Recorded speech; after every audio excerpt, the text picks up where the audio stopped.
Många tycker ju att färger spelar jättestor roll på beten när man fiskar. Och jag var inne och scrollade lite på TikTok på senaste tiden och fått upp lite videor där de testar den svartaste färgen någonsin och lackerar bilar och sånt. Och då tänkte jag, ja, kan man lackera bilar med världens svartaste färg, då vill man kunna göra ett bete som har världens svartaste färg och sen fiska med det. Godnatt MacMio, nu försvinner du från dagens ljus. Alltså det är så svart så jag fattar inte hur svart den är. Men man vill också ha kontraster när man fiskar. Så samtidigt som jag beställer världens svartaste färg från internet så beställer jag även världens vitaste färg. Jag har hört rykten om att den här kolsvarta färgen, den är så svart så att den till och med är olaglig i vissa länder att använda på bilar i trafiken. Den absorberar 99,4% av allt ljus, så det blir som ett svart slukhål. Så tanken är att vi åker hem till Edvins snickerboa och målar de här betena i extrema kontrastfärgerna. Och sen så tar vi vår båt och även våra vadarstövlar och åker till närmsta å och testar de här betena till gäddfiske. Jag ser ingenting! Wow! Jag vill sjukt ythugg på skaplig gädda in i sumpen! Jäklar! Ska jag ta den? Men innan vi sätter sprätt på penslarna så ska vi läsa era kommentarer och hälsningar. Och Lassen Skane, han frågar vilken rulle som jag använder. Och i det här fallet är det en rulle från Abu Garcia. Men från och med nu i varenda video så kommer vi gå igenom i slutet vilken typ av utrustning vi kör. Så kolla till slutet, Lassen Skane. Jim skriver en kommentar här. Och aldrig ut själv igen. Och ja, jag vet inte riktigt Jim, det är inte du som bestämmer om jag ska åka ut och fiska själv eller inte, utan du tycker att jag ska få bestämma själv. Men ja, jag får fundera på det Jim, men jag lovar ingenting. Sista kommentaren, den är från Oliver och han skriver: kan ni fiska gamelgädda? Okej Oliver, du behöver inte vara så aggressiv med de här stora bokstäverna. Jag blir nästan lite rädd, men vi ska faktiskt göra det nu. Det är målet med de här svarta och vita betena. Välkomna till Snickerboa, där allt började för mig med mitt betesbyggande. Det är här liksom jag stod och slipade när jag var 12 år och byggde mina beten. Men det ska vi inte göra idag. Vi har radat upp 3 stycken olika sorters beten här på bordet och 2 av varje modell. Och sen så ska vi måla dem då med det här världens vitaste färg och världens svartaste färg. Och den här svarta färgen var väldigt svår att få tag i. Jag fick gå till den svarta marknaden i Japan och beställa hem den. Men det står på också svarta marknaden, det är liksom inget skoj. Men det lyckades och ja, jag tycker nästan vi ska börja sätta igång på direkten och måla. Ja, vilka kontraster. Jag tycker vi börjar med den här världens svartaste färg. Och här står det på baksidan att Musso Black Paint är världens svartaste vattenbaserade akrylfärg. Och den kan absorbera upp till 99,4% av synligt ljus. Och vi kör ju 3 olika modeller, 2 av varje. Så det här är en jerkbait som kommer fiska bra på lite djupare. Det här är sen ett tailbete man kan fiska jättesakta. Och sen en wobbler som man kan fiska på olika djup. Det är ju viktigt att ha samma modell om man ska se vad som fungerar bäst. Är det bästa att måla ett sånt här bete kolsvart? Eller är det bästa att måla betet i världens vitaste vit så att gäddorna blir bländade och bara hugger för att de blir så irriterade på betet? Häller upp färgen och ser dem. Vad svart! Det här är definitionen på kolsvart. Har vi en sån här MacMio här som jag tänkte börja med från Abu. Så tar vi penseln nu då. Ska vi ta den i svarta färgen och se vad som händer? Det gör vi. Och ser du? Strålarna bara försvinner Tobbe. Godnatt MacMio, nu försvinner du från dagens ljus. Ser du Tobbe? Det är ju heltäckande. Kolla, det är helt borta redan. Det är så svart så jag fattar inte hur svart den är. Kolla ögat. Det ögat bara försvinner. Ja, den ser inget mer nu. Men va? Det här var verkligen, jag trodde inte att något kunde vara så här svart. Och här har vi bete nummer 2 då. En McTracer från Abu Garcia. Jerkbait här. Ska vi se om det blir lika svart som Edvins bete där. Som hans själ. Den all färg verkligen försvinner. Vad var det? 99,4% absorberande av färg. Sista varianten här, det är en ny Hilo från Abu. Men den kommer aldrig se dagens ljus. Hej då! Det blir kul att se kontrasten mellan världens svartaste svart och världens vitaste vit här. Undrar om jag behöver solglasögon för att inte bli bländare nu. Det är frågan. Åh, vad vit den är. Riktigt vit. Vitare än snövit. Stopp, stopp, stopp. Nu kanske ni undrar varför jag står här i Norge bland höga snötäckta berg. Men det är för att dagens video är sponsrad av CyberGhost VPN. Jag och Edvin, vi reser mycket i vårt fiske och har därför skaffat oss den mest rekommenderade VPN på marknaden med över 38 miljoner användare och över 20 000 rankningar på Trustpilot. När vi är bortresta så använder vi ibland flygplatsens wifi eller boendets wifi eller någonting annat. Och det gäller att vara skyddad för att minimera risken att bli hackad eller spårad på internet. Om man har CyberGhost VPN aktiverat innan man surfar runt på internet så krypterar och omdirigerar den 100% av din trafik genom deras säkra server och därmed kan ingen spåra dig. Dessutom, nu när vi är i Norge så kanske vi vill se någon video eller någon serie som bara finns tillgänglig i Sverige. Då är det bara att gå in i deras app och ändra från Norge till att vi surfar i Sverige. Ett annat bra tips är att byta från Sverige till USA. För av någon anledning så har USA 40% större utbud av filmer och serier än vad Sverige har.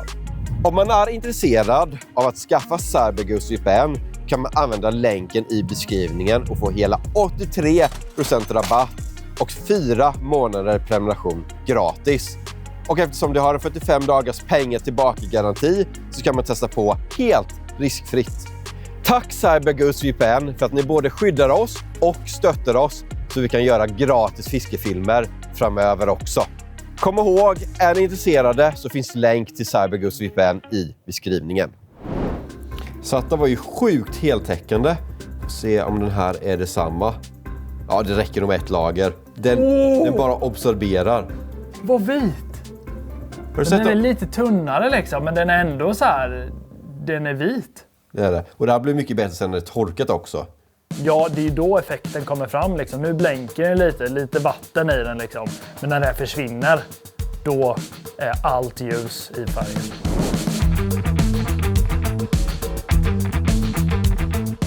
Vi har tagit oss till en liten å här som vi tänkte testa. Och det kan vara väldigt hett att fiska här på vintern i bakvatten. Och till att börja med ska vi köra en sträcka från land. Och när vi har fiskat av den ska vi ta vår kära takbåt här och åka till en annan del av den här ån som är lite djupare och köra då lite båtfiske.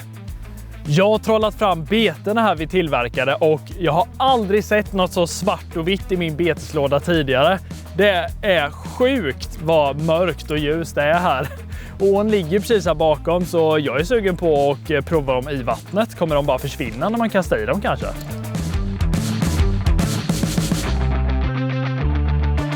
När vi hade målat klart beten igår så fick vi ett litet problem.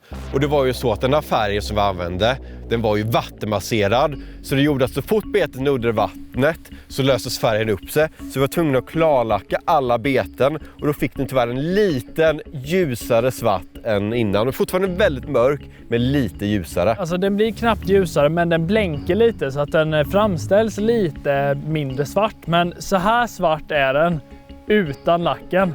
Alltså den är så svart så att ja, jag har aldrig sett något sånt.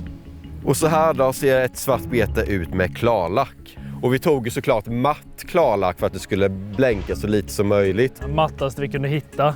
Och man ser skillnad lite. Den, som sagt, den glänser lite mer. Men det är fortfarande väldigt svart här. Tillräckligt tror jag.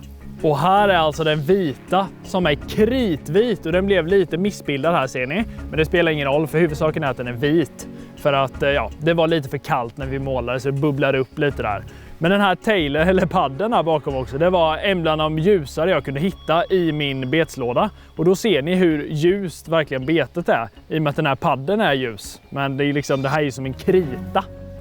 Och i och med att du redan håller den vita Edvin så tänker jag att du kan få börja fiska med den kritvita så börjar jag med den nattsvarta här. Ja, okej, så byter vi sen då. Exakt, efter halva dagen. Jag vill prova svart liksom och se om det är bra. Som ditt samvete. Vi säger så. Det kan ju vara riktigt hett med sådana här tailbeten så här på vintern när det är kallt i vattnet. Så nu, ja, jag är spänd på att kasta in i vattnet och se verkligen hur vit den blir när jag kastar i den.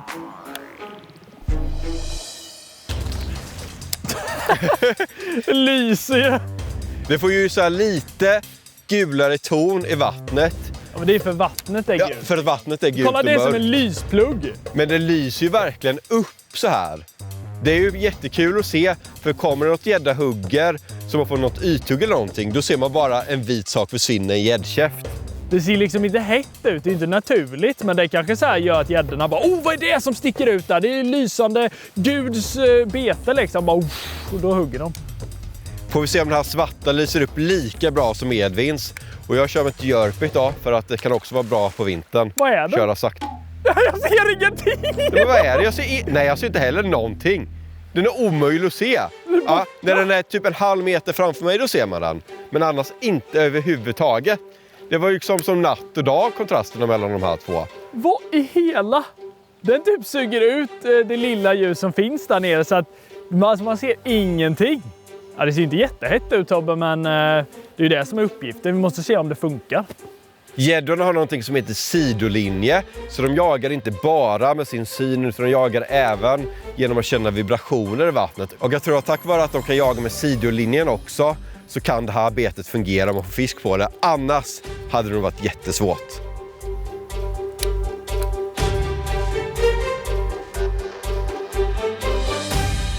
Framme vid första stället här där vi ska börja fiska.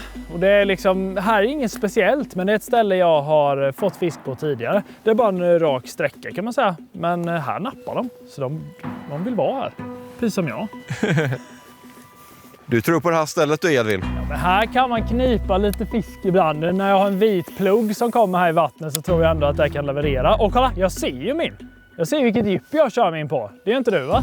Alltså jag ser ingenting av mitt jörk. Jag vet inte om den går på bra djup, om den jörkar bra eller någonting. Men Tobbe, det man inte vet har man inte ont av. Ja, men du vet ju allt om ditt bete och du har jätteont, eller? Tänk att du ser den ju jättebra. Ja, det gör faktiskt ganska ont, för jag tror att gäddorna typ bara, vad är det?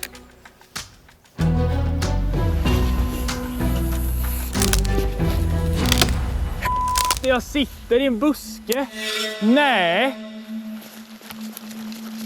Seriöst, den sitter stenhårt med. Lägger massa timmar på att måla ett asvitt bete.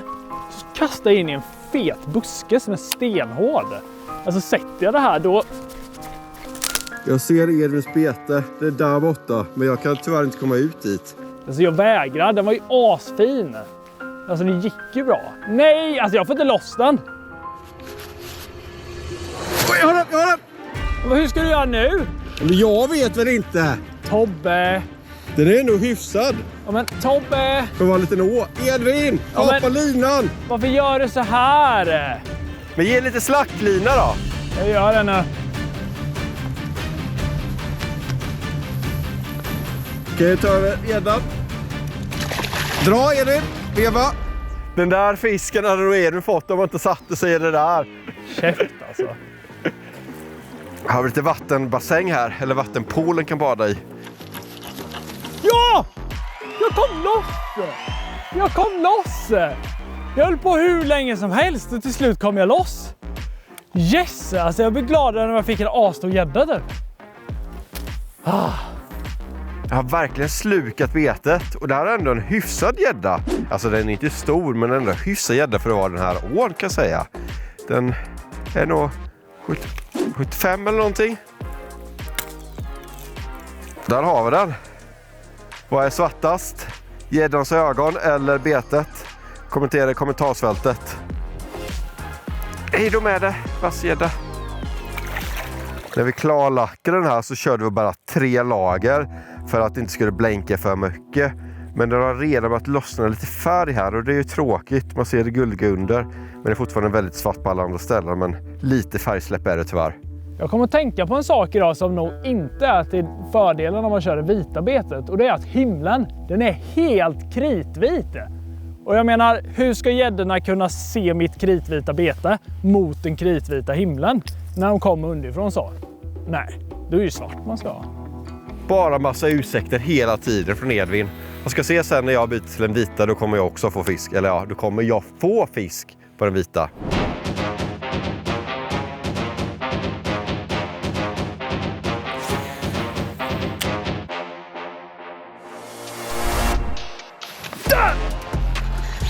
Ja! On the white plug! Jag vet inte varför jag börjar kalla den för vita pluggen, men det är tailbete liksom, så det är bara en klump. Åh! Kolla här! De tar både på svart och vitt idag. Första för mig här, det var kul! Kul att se att det fungerar här. Jag tror att det är den kanske första gäddan i världen fångad på världens vitaste färg.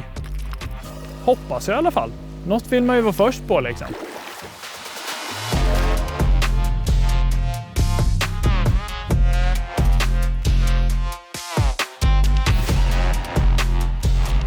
Det verkar som att gäddorna är på hugget idag. Och här är det kul att fiska och väldigt lätt. Men jag tycker att snittet brukar vara ganska dåligt om man får inga toppfiskar här. Men det stället vi lägger i båten, där brukar man kunna få lite bättre snitt. Och sen så brukar det komma en och annan toppfisk här på 90 cm. Så ja, tycker vi får lägga lite mer tid där istället för att öka chansen till en liten skapligare fisk.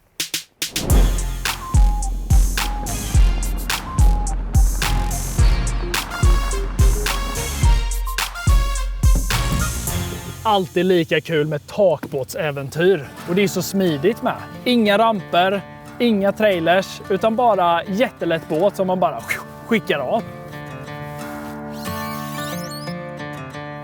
Easy peasy.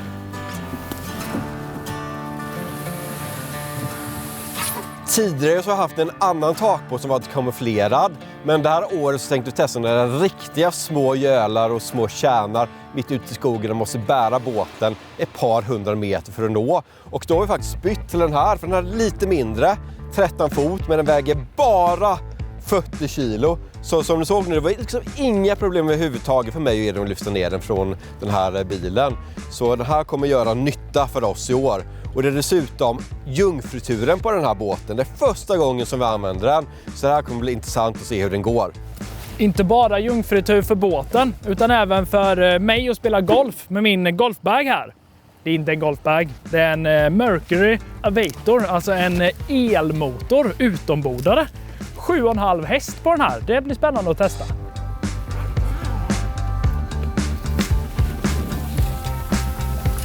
Så, då hoppar jag i. Åh, jungfrutur! Woho! I med motorn. Jajamän.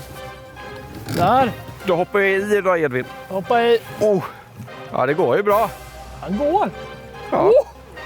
Det är ju snabb ju. Jag backar ju bara nu liksom. Oh! Tommy, det är ju tryck i den här ju. Vad kul! Och det låter ingenting. Det här var grejer där. Det går ju fort ju. Nu har typ halva dagen gått, så det är dags för mig att testa den otroligt vita färgen här som Edvin hade bra fiske på. Och jag tror nog att den kan leverera bra här. Det är alltid bra med paddelbete när det är kallt i vattnet. Själv går man över till den mörka sidan och ska prova det här paddelbetet också, fast i mörka. Ska vi se, kanske bara sluta hugga för mig nu. Får inte en enda fisk till, förmodligen. Då kör vi då, Edvin, se om det kan leverera från båt också. Jajamän. Ska vi se det här betet hur det går. Jag ser det inte. Vilken nyhet. Ser ingenting i vattnet. Men vi får hoppas att gäddorna ser den. Det gick ju bra när jag körde med den faktiskt. Det gjorde det ändå. Du fick ju något. Du fick ju en. Ja. Nu kommer jag få, tror jag. Men jag kan ta blyt här som man kan fiska sen. Där! Jag sa ju det. De funkade med svart här. Yeah! Första gäddan på den mörka sidan för mig. Kanske inte den största fisken. Men det är en fisk. Och den ville bita på den här black ball. Faktiskt riktigt tjock. Aj, jag krokade av den och krokade mig själv. Ja, det här var kul. Fått både på svart och vitt. Jag måste ändå säga att jag tycker det här åfisket på vintern, det är underskattat. Och just nu här i Småland så är det väldigt dåliga isar. Alltså det har inte varit en bra vinter. Det är liksom så här, man kan inte gå på isen, men det ligger is så man kan inte lägga i båten. Utan då kan man åka till närmsta å, fiska från land eller en sån här smidig takbåt, så kan man ändå komma ut på hett fiske. Så det är ett bra tips till alla er som sitter där hemma och bara nej, det blir ingen vinter i år liksom. Ut och dra grejs i åarna. Så här års är det ju väldigt kallt i vattnet och då så gillar inte gäddorna att stå överallt. De står gärna i de lugngflytande områdena i bakvatten där de inte behöver kämpa lika mycket för att hålla sig stilla. Så fiska av strömkanter och där det är lugnt och sen fiska sakta. Också viktigt att tänka på.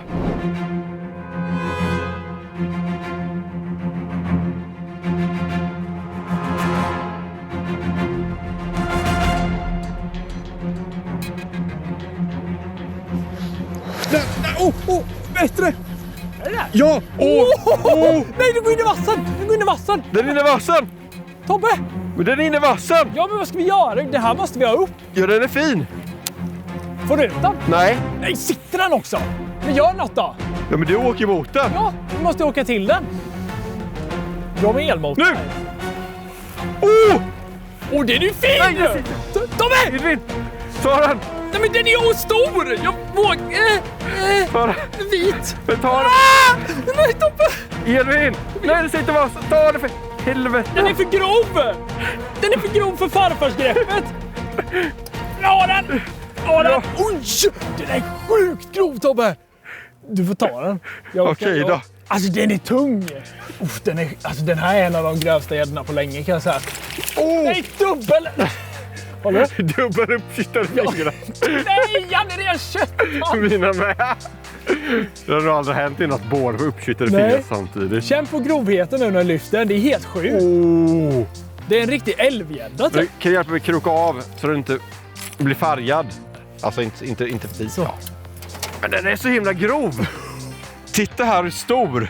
Den är ju lätt typ 95 cm eller någonting och supergrov. Den har säkert käkat mött eller någonting. Ja, det här. Vilken avslutning på det här. Men nu är det dags att släppa i den här besten. Alltså vilken gädda. Den här kan ju lätt bli 10 kilo som den. Alltså så grov. Det är sådana gäddor som har väldigt bra potential att växa sig stora. De är så grova och ändå inte liksom 1 kilo. Utan de är sådana 90 plus och grova då. Då vet man att det är bra gener i dem. Lasse skrev i början av videon och kommenterade och frågade lite om vår gäddutrustning. Och det så att jag har hittat ett jättebra... Oj! Vilket hugg! Vad det surfar ju! Vilket... Gör den?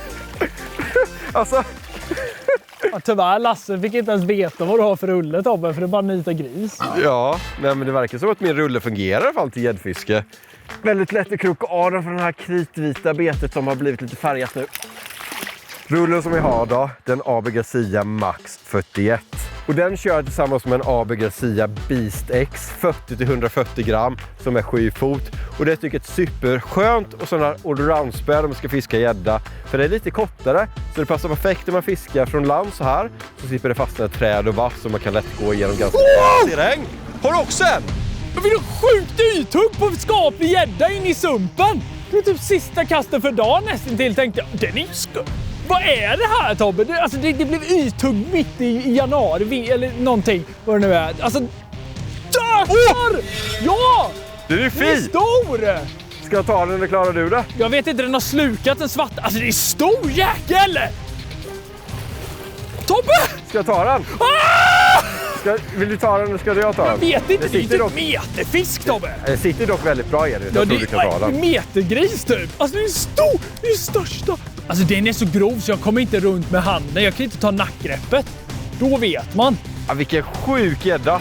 Vilken käft! Det är metergris, bara smälla om det ju. Tror du att det är meter? Den är astung! Alltså, den är stor, Tobbe. På det svarta betet. Kolla det svarta betet. Som nu har blivit uppskyltat. Men jag fick den här stora metergrisen på ett bete som är svartast i världen. Det var häftigt. Att du måste mäta. Den här käften skojar man inte bort. Så mycket kan jag säga er. Där. Grismåttbandet får bekänna färg nu. Vi måste se hur lång den här gäddan är. Nu får du dra ut rejält, kan jag säga dig. Jag håller här uppe då, så håller du där nere. Det här är väl inte den bästa mätningen, men man får se ungefär. Det får bli en snabb mätning i takbåten här. Där har vi den. 103 centimeter Edvin. Så det är meterpajk. 103 centimeter gädda på det betet. Premiärtur med båten och allt. Alltså sjukt kul. Ska få simma hem igen. 7,5 kilo kanske eller något sånt. Kanske mer, jag vet inte. Jag måste åka in och... Åh, den är så tung! Åh, vilken fisk! Alltså, det här är bland den finaste ågädd jag sett nästan. Ja, det är så skapligt grov va? Den är grov, nu sticker den! Yes! Jag känner inte mina fingrar längre, men det var värt det. Det är som... is alltså. Vilken avslutning det blev på den här dagen med 2 stycken sådana fina gäddor precis i slutet. Men jag hann ju inte på grund av allt kaos med en gädda berätta klart för Lasse vad jag har för utrustning. Så nu bara det sista då. Spöet då är ett Beast X från AB Garcia som jag tycker är riktigt prisvärt. Som är 7,4 fot och 40-120 gram kastvikt. Och lina på rullen, det är 0,25 mm flätlina som tål ungefär cirka 20 kilo skulle jag tippa på. Och det är en perfekt utrustning så här som är väldigt prisvärd och som man kan kasta de flesta lite lättare och även några tyngre gäddbetor med. Kul experiment och prova de här riktigt mörka och riktigt ljusa betorna. Och det visar sig faktiskt fungera bra. Extremvita har ju fiskat idag lika bra som de extremsvarta och det känns ju ändå inte logiskt men kanske ändå är det för att de här färgerna sticker ut extremt jämfört med den betesfisk som gäddorna egentligen brukar äta och då kan jag tro att en skadad eller sjuk fisk som verkligen inte ser ut som en normal fisk och därför tar de och hugger på de här konstiga färgerna. Glöm inte att klicka på länken i beskrivningen för specialerbjudandes hos CyberGhost VPN. De skyddar som sagt dig från oönskade tråkigheter på internet och gör så att man kan låsa upp blockerat innehåll för inte alls många kronor varje månad. Helt riskfritt. Länk i beskrivningen. Men vill ni se mer sånt här åfiske kan vi länka en video där vi fångar 3 stycken gäddor över 110 cm från land. Och sen får ni heller inte glömma att prenumerera för att se fler filmer från oss i framtiden. Ha det bra så ses vi. Tja! Nu blir det bortklippta scener. Fläkten, vad sattes den på för? Fläkten hade ett jobb och det var tyst när vi ska filma. Varför låter det som att jag kan någonting för? Eller så här, jag bara gissar ju. Jag bara gissar ju. Nej, det kanske inte jag. Skickar av. Aj! Min rygg! Mina fingrar fryser ihjäl.